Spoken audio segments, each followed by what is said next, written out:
Hello बच्चों, good afternoon to all of you. चलिए हम कंटिन्यू करते हैं न्यूक्लियोटाइड से। Nucleotide is a monomer of nucleic acid. Monomer means the unit which repeat several times. Each nucleotide is made up of how many components? 3 components. The first component of nucleotide is nitrogen base. Lightly revise करके हम लोग आगे बढ़ेंगे, ज्यादा लंबा चौड़ा revision नहीं लेंगे क्योंकि हमको आगे के भी कंसेप्ट कंप्लीट करना है। So each nucleotide is made up of the first component is nitrogen base. It may be adenine, guanine, cytosine or thymine.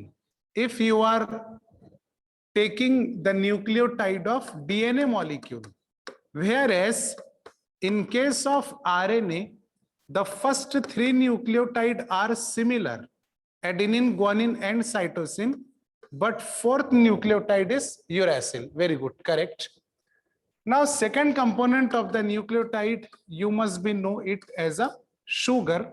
For DNA molecule, deoxyribose sugar is considered which is less reactive and more stable. However, in case of RNA molecule, the sugar must be considered as ribose sugar, which is more reactive but less stable since it contains 2 hydroxyl group on second carbon as well as on third carbon. The last component is phosphoric acid, which is common for DNA nucleotide as well as RNA nucleotide. There is no variation in phosphorus. Okay. Now you know that the central molecule is very important, and centrally placed molecule is sugar molecule that consisting on 5 corners. 5 carbon. First carbon, this is second, third carbon, 4th carbon and 5th carbon is always located outside to the ring. Okay. Nitrogen base is any out of 4. So for our general aspect, we are considering N2 means any nitrogen base out of this 4. And this is phosphorus, which is simply represented by P. Now sugar join nitrogen base, and the combination of nitrogen base sugar is known as nucleoside.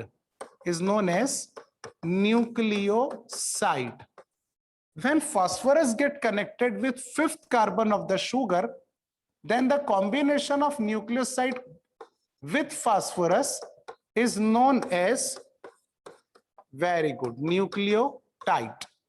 Nucleoside, nucleotide, both are the general names which represent the structure containing any of the type of nitrogen base.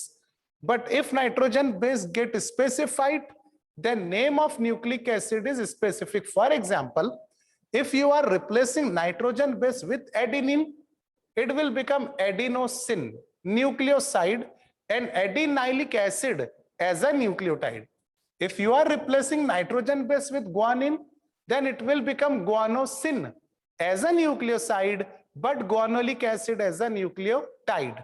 So many more is here, and we are also deals with the structure of ATP. In structure of ATP, the nitrogen base must be adenine.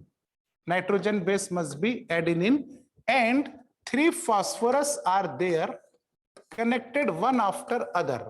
So this complete structure is known as adenosine because it is a nucleoside. Adenosine monophosphate, adenosine diphosphate, adenosine triphosphate, connected by alpha, beta and gamma bond. N-glycosidic bond between sugar and nitrogen base. This bond between 5th carbon of sugar. हाँ बच्चों, ये एक point बहुत important है जो कल explain नहीं हुआ हम लोगों का. The bond between 5th carbon and phosphorus, 5th carbon of sugar and phosphorus, generally it is called as alpha bond, but special name of this bond is phosphoester bond. Ester, phosphoester. देखिए एक word आता है phosphodiester, यहां पे dye use नहीं किया गया, it is just phosphoester. The bond between fifth carbon of sugar and phosphorus is known as phosphoester bond. This bond is also known as sugar phosphate bond, because the bond is present between sugar and phosphorus. Okay, and if more phosphorus are present, then it is known as alpha bond. तो तीनों नाम आपको याद रखना है।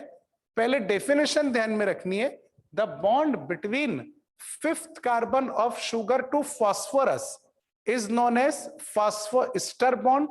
It is also called as sugar phosphate bond and alpha bond according to the number if more bonds are present there.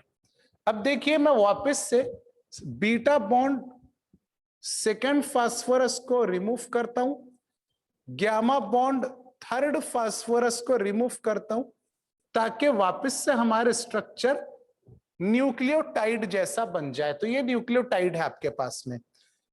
इस nucleotide में sugar और फास्फोरस सेम रहेंगे। अगर चेंज होने का ऑप्शन है तो नाइट्रोजन बेस के पास है। आप नाइट्रोजन बेस के बॉक्स में एडेनिन, ग्वानिन, साइटोसिन, थाइमिन, इन चार में से कोई भी एक अल्फाबेट लिख सकते हैं if you are making the nucleotide of DNA. But let us consider if you are making the nucleotide of RNA, then you also have 4 options in the box of nitrogen base. You can substitute adenine with guanine, guanine with cytosine, and cytosine with uracil. But in case of RNA molecule, sugar is only of one type, that is ribose sugar, and phosphorus is also same. In case of DNA, again sugar is same in every nucleotide, that is deoxyribose sugar, and phosphorus is only one type, that is same phosphorus. Among these 3 components, the component which does not change are known as backbone of nucleic acid. Nitrogen base change हो सकता है, इसीलिए हम nitrogen base को backbone नहीं कहेंगे। Sugar and phosphorus does not change, therefore sugar and phosphorus together be known as backbone of nucleic acid. मैं फिर से एक मर्तबा रिवाइज करता हूं क्योंकि हम बेसिक ही पढ़ रहे, कोई बहुत जल्दबाजी नहीं है, हमको बहुत गड़बड़ नहीं है, लेकिन हर एक चीज हमको समझना बहुत जरूरी है। तो देखिए nucleotide is made up of 3 component, nitrogen based, sugar and phosphorus. In 3 component में से जो कंपोनेंट चेंज नहीं होंगे, अब कैसे चेंज नहीं होंगे? फॉर एग्जांपल ये डीएनए मॉलिक्यूल है, डबल स्टैंडर्ड, ओके, दोनों स्टैंड न्यूक्लियोटाइड से बने हुए हैं। This is first nucleotide, this is second, third, 4, 5, 6, 7 and so on. Nucleotide हमेशा एक दूसरे के आमने सामने आते जाएंगे। तो ये जो न्यूक्लियोटाइड है बच्चों, इसमें 3 कंपोनेंट है, इसी के इनसाइड में नाइट्रोजन बेस है, शुगर है, फास्फोरस है। तो शुगर और फास्फोरस हर एक न्यूक्लियोटाइड का सेम टू सेम रिपीट होता जाएगा, चेंज नहीं होगा। लेकिन नाइट्रोजन बेस चेंज हो सकता है, पहले सर्कल में एडेनिन, दूसरे में ग्वानिन, साइटोसिन, थाइमिन, फिर एडेनिन, इस तरह से। So in the structure of nucleotide, the things which did not change are known as backbone of nucleic acid. Now, this is all about the nucleotide. According to the Albrecht-Kozel, nucleic acid is polymer. अब जरा ध्यान से देखिएगा, double standard molecule में से हमने single stand draw किया, 1, 2, 3, 4, These are the nucleotides.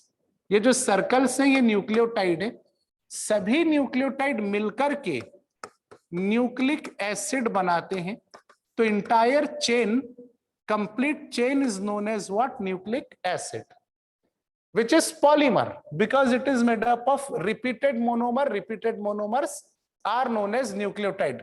अब ध्यान से देखिए, मान लीजिए कि फर्स्ट न्यूक्लियोटाइड जो है इसके पास नाइट्रोजन बेस है adenine, second nitrogen base guanine, third nitrogen base cytosine and fourth nitrogen base is thymine. Presence of thymine indicates that it is the strand of DNA, not the strand of RNA. Okay, first thing. Now, second thing, we must have to draw all these 4 nucleotide in more detail. We must have to draw these 4 nucleotide in their 3 component form. So first component of first nucleotide is nitrogen base, which is given, and nitrogen base is adenine. To the nitrogen base, pentose sugar is connected with first carbon, and fifth carbon of the same sugar is connected to the phosphoric acid. So this will become nucleotide number 1. Clear? Second nucleotide is also drawn in the same fashion. Nitrogen base is guanine. It is connected to the pentose sugar with N-glycosidic bond from first carbon to form the nucleoside, and now by connection with phosphorus, it will become nucleotide. Third nucleotide must be similar. Nitrogen base is cytosine. This is the structure of pentose sugar. All 5 carbons are here. N-glycosidic bond, and this is phosphoric acid. Now it is a time to draw the last nucleotide, which contain thymine as a nitrogen base. This is sugar. With first carbon, it is N-glycosidic bond. With fifth carbon, it is a phosphoric acid. Okay, number of carbons are same. 4 carbon within the ring and fifth carbon outside to the ring. Now listen carefully. Are you listening? आप देख रहे हैं? पहले एक बार yes sir लिख दीजिए comment box में, क्योंकि बहुत ही ज्यादा इंपॉर्टेंट टॉपिक है बच्चों ये.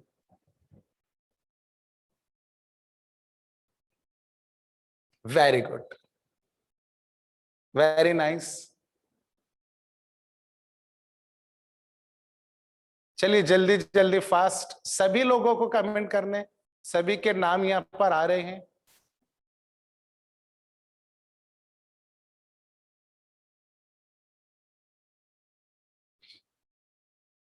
Okay, yes yes.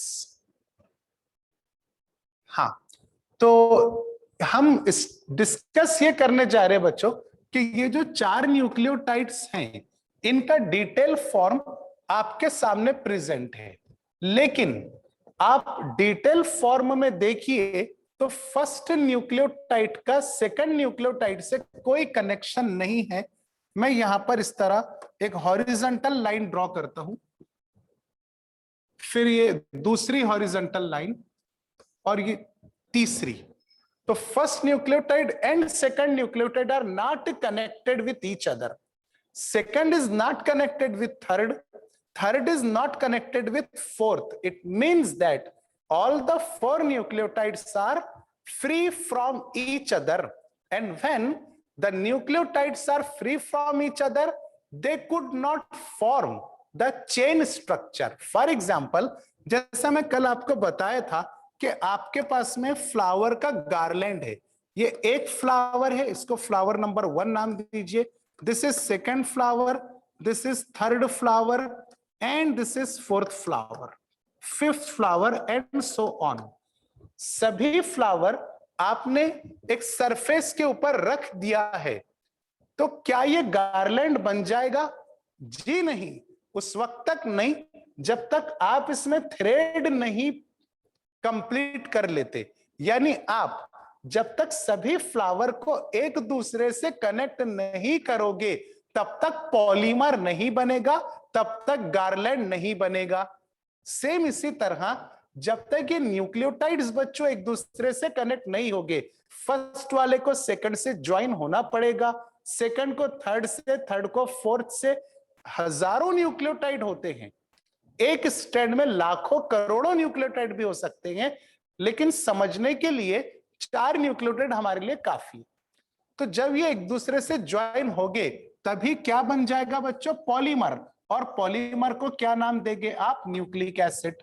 One strand of nucleic acid बनेगा, यानी वन चेन। स्ट्रैंड का मतलब चेन, ये एक चेन है तो इसको एक स्ट्रैंड बोलेंगे।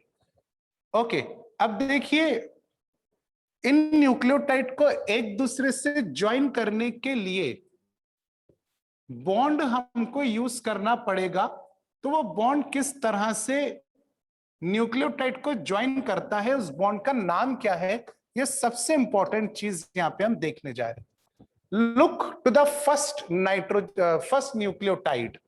पहले न्यूक्लियोटाइड की तरफ आप लोग देखें एकदम गौर से, उसमें भी आप शुगर की तरफ देखें, शुगर के तीसरे कार्बन की तरफ आप देखिए। Sugar is a pentose consisting on 5 carbon. Look to the carbon number 3rd। मैं आपसे सवाल पूछता हूं कि भाई कार्बन नंबर 3rd के पास हाइड्रोक्सिल ग्रुप है या नहीं है? 3rd, 4th and this is 5th carbon. This 3rd carbon contain hydroxyl group और नॉट OH ग्रुप? जल्दी जल्दी आंसर बोलिए। और हाँ, पहले ये भी आप सुन लीजिए पहले कि ये शुगर चाहे राइबोज हो या डीऑक्सी राइबोज हो, किसी भी न्यूक्लिक एसिड का ये शुगर हो, 3rd कार्बन पर OH ग्रुप प्रेजेंट रहेगा या नहीं रहेगा? वेरी नाइस, सबके आंसर आना शुरू हो गए। OH group on 3rd carbon is present. Very good बेटा। हाँ, तो इस बस हो गया, समझ गए आप। अब देखिए OH group is reactive. Reactive means it cause the reaction, it will form the bond. Reactive मतलब रिएक्शन फॉर्म करने वाला मॉलिक्यूल। तो ये 3rd कार्बन के ऊपर जो OH ग्रुप रहेगा, OH ग्रुप रिएक्ट होगा फास्फोरस ऑफ नेक्स्ट न्यूक्लियोटाइड से। फिर से मैं एक मर्तबा रिवाइज करता हूं। From the 3rd carbon of sugar bond is arises and that bond terminates on phosphorus of the 5th carbon on the next nucleotide। 2 nucleotide ऊपर नीचे हैं, इन दोनों न्यूक्लियोटाइड को आप एडजेसेंट न्यूक्लियोटाइड कहेंगे। Adjacent nucleotide is also called as successive nucleotide. So how 2 successive nucleotides get joined with each other? Bond is arises from 3rd carbon of sugar and terminate on the phosphorus of next nucleotide। तो ये 3rd carbon पर OH होने की वजह से bond arise होता है and bond is terminate on, कुछ अलग कलर की पेन से ड्रॉ करेंगे, bond is terminate on phosphorus. तो इस बॉन्ड ने फर्स्ट और सेकंड न्यूक्लियोटाइड को एक दूसरे से कनेक्ट कर दिया। ठीक है, बॉन्ड टर्मिनेट कहां पर हुआ बच्चों? फास्फोरस पे। तो यहां पे मुझे लिखना पड़ेगा फास्फो। बॉन्ड ने कितने न्यूक्लियोटाइड को कनेक्ट किया? 2 न्यूक्लियोटाइड। तब मुझे यहां लिखना पड़ेगा डाई। और जब बॉन्ड फॉर्म होता है तो कोई ना कोई ग्रुप वहां से एलिमिनेट होगा। जब ये बॉन्ड फॉर्म हुआ तब ईस्टर ग्रुप रिमूव हुआ, इसीलिए मुझे आगे नाम लिखना पड़ेगा ईस्टर। ये बॉन्ड का नाम हो गया फास्फो डाई ईस्टर बॉन्ड। कौन सा बॉन्ड? फास्फो डाई ईस्टर, यानी 3 टर्म्स को कनेक्ट कर कर एक टर्म बनी फास्फोडाइस्टर बॉन्ड। इस फास्फोडाइस्टर बॉन्ड को टॉड नाम के साइंटिस्ट ने डिस्कवर किया और इस टॉड ने बताया कि फास्फोडाइस्टर बॉन्ड की जो लेंथ होती है वो 3.4 एंगस्ट्रॉम होती है, यानी कि 2 एडजेसेंट न्यूक्लियोटाइड के दरमियान का जो डिस्टेंस होता है वो बॉन्ड ही तो है ना। अगर बॉन्ड की लेंथ 3.4 एंगस्ट्रॉम है, इसका मतलब ये हुआ कि 2 adjacent nucleotide are separated by the distance of 3.4 angstrom। Clear? Okay. So now in this way, first and second nucleotide get joined. Second and third nucleotide को ज्वाइन करने के लिए सेम बॉन्ड का आपको यूज करना पड़ेगा. Bond arises from third carbon of sugar and on phosphorus. Bond arises from third carbon of sugar to the phosphorus. So these bonds are also phosphodiester bond, and length of this phosphodiester bond is also 3.4 angstrom unit. 3.4 angstrom. Okay. Now, what about last nucleotide? The third carbon of this nucleotide also contain hydroxyl group, but the third carbon of the last nucleotide did not able to form the bond since no nucleotide is present below it. समझ रहे ना आप बात को? Last nucleotide का third carbon अपने पास OH को as it is रखेगा, लेकिन बॉन्ड फॉर्म इसलिए नहीं करेगा क्योंकि इसके बाद कोई नया न्यूक्लियोटाइड नहीं है, तो यहाँ पे 3OH as it is present रहेगा. So this is the polynucleotide chain. अब आप लोग इस रफ डायग्राम में देख सकते हैं कि ये फास्फोडाइस्टर बॉन्ड है. These are the phosphodiester bond which connect adjacent nucleotide with each other. ये स्ट्रक्चर बना लीजिए आपके पास में, फिर आगे बढ़ेंगे.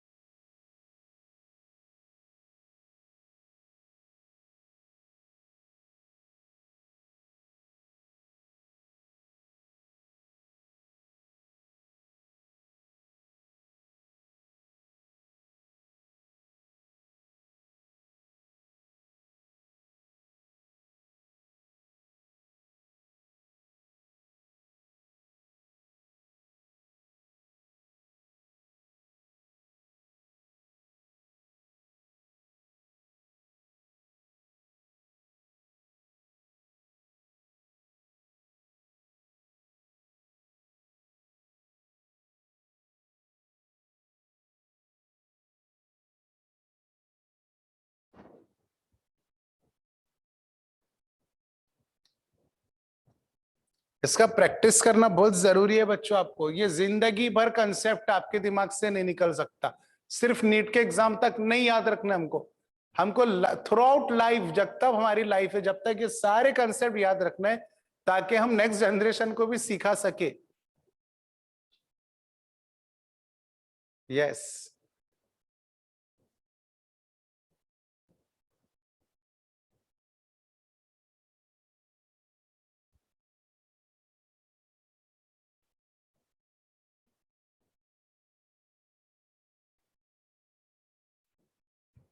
मिसबा मुबशिर कमेंट है, व्हाट इज ए? ये ए जो होता है बेटा, ये लेंथ का यूनिट है. इस यूनिट को एंगस्ट्रॉम यूनिट कहते हैं. एंगस्ट्रॉम रिप्रेजेंटेड बाय ए, और उसके ऊपर एक छोटा सा सर्कल होता है. 1 एंगस्ट्रॉम का मतलब होता है 10⁻⁻10 मीटर. 10⁻⁻10 मीटर, यानी 0 पॉइंट, फिर 10 बार 0 लगा दो आप, 0.000000001 मीटर, तब वो कहलाएगा 1 एंगस्ट्रॉम. यूनिट ऑफ लेंथ है एंगस्ट्रॉम.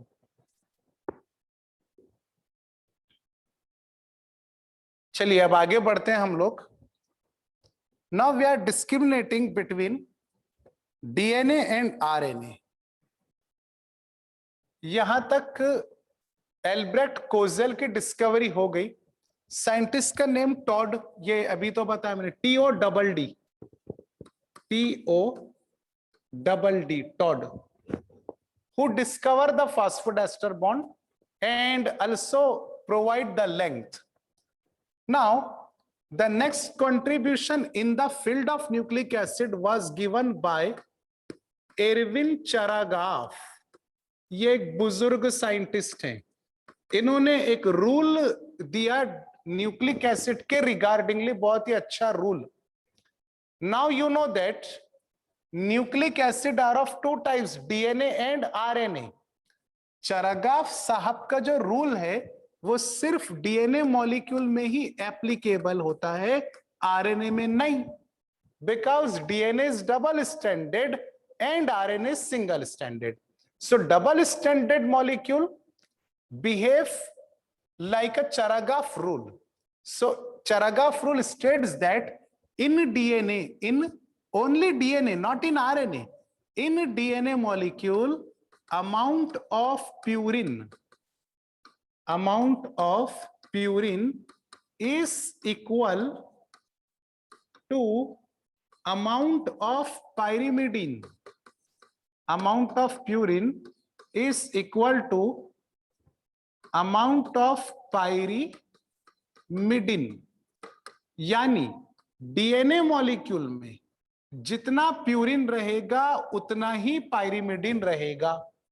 अब आप लोगों ने एल्ब्रेक्ट कोजेल की डिस्कवरी पढ़े हैं. हमने स्टार्ट में देखा था कि nitrogen base are mainly classified to two types, purine and pyrimidine. Purine having two representative member, adenine and guanine, adenine plus guanine, it is purine, and pyrimidine also have two representative member, cytosine plus thymine, only in case of DNA. Uracil is also there, but uracil is present in RNA. Here we are concerning with DNA molecule. So in DNA molecule, purine is represented by adenine and guanine, pyrimidine is represented by cytosine plus thymine. Clear? So this rule, which is given by Erwin Charagaff, this rule is also known as rule of equality. Rule of equality. So what is rule of equality? Again, very simple statement is in a DNA molecule, amount of purine is equal to amount of pyrimidine. Clear? अब purine के पास तो दो members है, pyrimidine के पास में भी दो members हैं. चरागाफ साहब फरमाते हैं कि भाई डीएनए स्ट्रैंड में, डीएनए के एक स्ट्रैंड पर अगर न्यूक्लियोटाइड एडेनिन के साथ आता है तो सामने वाले स्ट्रैंड पर न्यूक्लियोटाइड थाइमिन के साथ आना जरूरी है. Adenine is a member of purine, thymine is a member of pyrimidine. तो आप मान लीजिए कि एक स्ट्रैंड पर 5 टाइम्स एडेनिन अगर आया तो सामने वाले स्ट्रैंड पर थाइमिन भी 5 टाइम्स आएगा. इसका मीनिंग ये हुआ कि अगर प्यूरिन के 5 मेंबर्स हैं तो पायरिमिडिन के भी 5 मेंबर्स हैं. In this way, adenine and thymine means purine and pyrimidine are equivalent to each other. Second important thing, Erwin Charagaff states that if guanine comes as a nucleotide on one strand, its complementary nucleotide or frontal nucleotide must contain cytosine as a nitrogen base. Guanine is a member of purine, cytosine is a member of pyrimidine. Same principle आप यहां पर apply कर सकते हैं. Let us consider if DNA molecule contain 10 guanine, then they must contain 10 cytosine. क्योंकि जब भी guanine आएगा उसके सामने साइटोसिन को ही आना पड़ेगा, दूसरा कोई मॉलिक्यूल नहीं आ सकता है. तो अगर 10 टाइम्स ग्वानिन है तो 10 टाइम्स साइटोसिन भी है. 10 टाइम्स ग्वानिन यानी 10 टाइम्स प्यूरिन, 10 टाइम्स साइटोसिन यानी 10 times pyrimidine. So in this way purine and pyrimidine are equal to each other. लेकिन ये बच्चों कब पॉसिबल है? ऐसा होना कब मुमकिन है? जब न्यूक्लियोटाइड एक दूसरे के आमने सामने आएंगे, और आमने सामने आने के लिए डबल स्टैंडर्ड मॉलिक्यूल होना जरूरी है, और डबल स्टैंडर्ड मॉलिक्यूल सिर्फ डीएनए होता है. इसीलिए डीएनए मॉलिक्यूल में रूल ऑफ इक्वलिटी अप्लाई की जा सकती है, आरएनए मॉलिक्यूल में अप्लाई नहीं की जा सकती because RNA single standard.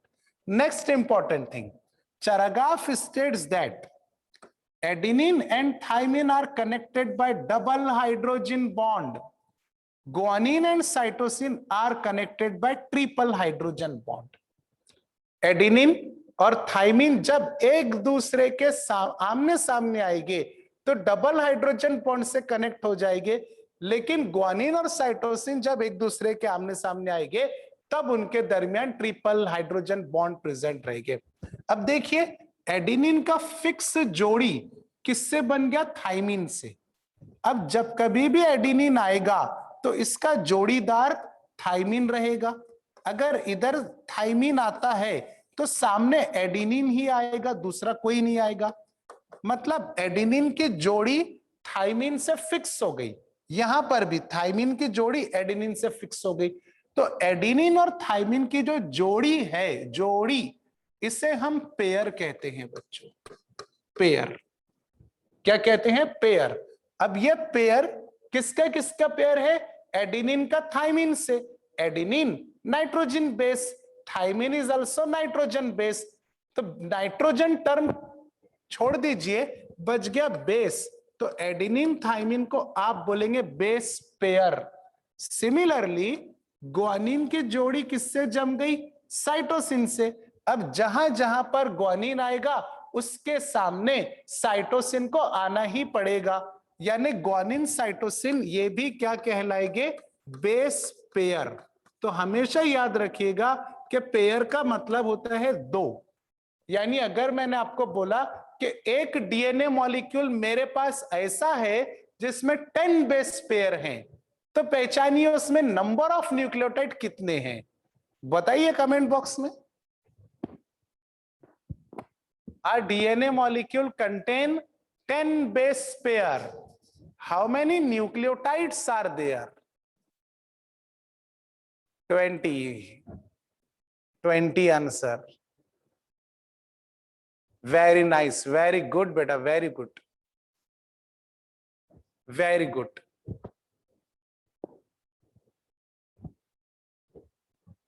Very nice. तो 20 न्यूक्लियोटाइड करेक्ट, क्योंकि बेस पेयर, पेयर का मतलब क्या होता है? कपल, यानी कि 2। तो 2 multiplied by 10 is equal to 20।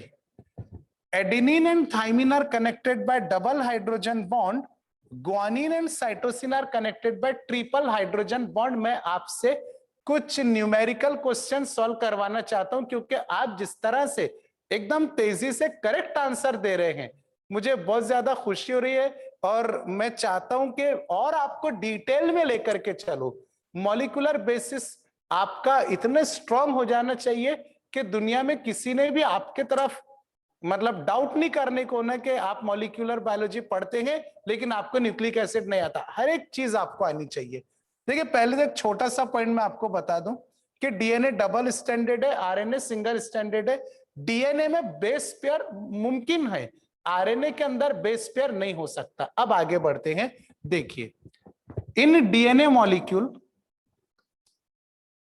In this double standard DNA molecule I have 10 adenine and 20 guanine.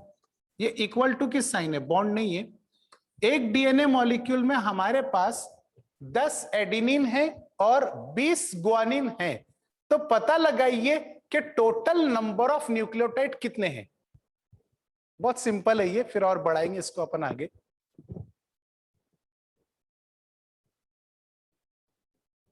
बहुत ही बढ़िया।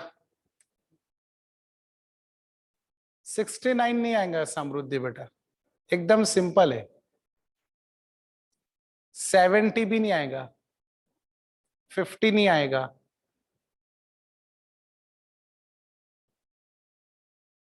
देखिए कोशिश कीजिए, दोबारा कमेंट कीजिए। 80 भी नहीं आएगा बेटा।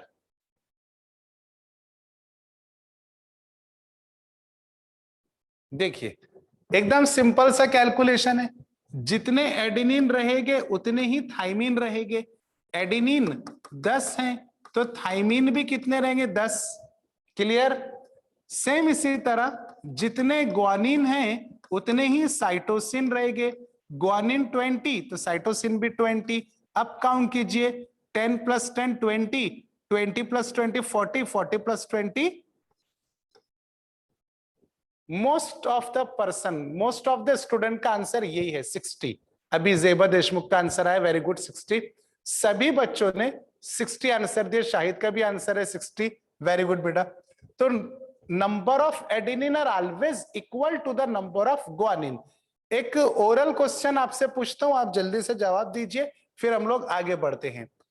एक डीएनए मॉलिक्यूल में एडेनिन 10% है, adenine is 10% and cytosine is 40%. What is the total percentage of DNA? जल्दी जल्दी, what is the total percentage of DNA if adenine is 10% and cytosine is 40%? अरे वाह, वेरी गुड। अक्सा, दानियाल, उमेर, खुशी, सामरुद्धि 5 नहीं आएंगे बेटा आंसर।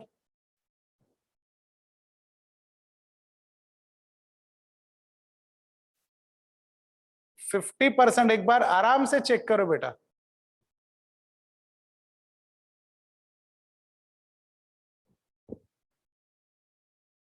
आपको हिंट वही दूंगा जो पहले दिया था कि जितना एडेनिन रहेगा उतना ही थाइमिन रहेगा, और जितना साइटोसिन रहेगा उतना ही परसेंटेज ग्वानिन का रहेगा। वेरी नाइस अंकुश, वेरी गुड बेटा।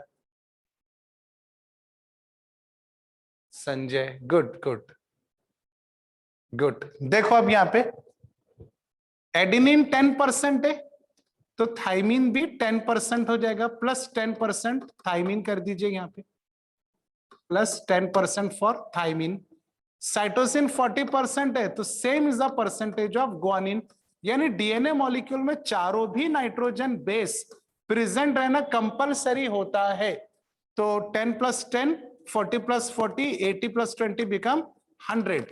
अब हमेशा बेटा ध्यान रखिए कि डीएनए मॉलिक्यूल हमेशा 100% ही होता है, उसमें से कुछ परसेंट एडेनिन का रहेगा, उतना ही परसेंट थाइमिन का रहेगा, बाकी जो परसेंट बच गया उसमें से आधा साइटोसिन और आधा ग्वानिन। ठीक है, तो हम लोग यहाँ पे लेक्चर स्टॉप करते हैं। आज वाकई में मुझे बहुत मजा आया जिस तरह आप लोगों ने आंसर दिए। मैं कल और हम इसका न्यूमेरिकल बेस लेंगे, कैलकुलेशंस लेंगे कि किस तरह से डीएनए को और कैलकुलेट किया जा सकता है।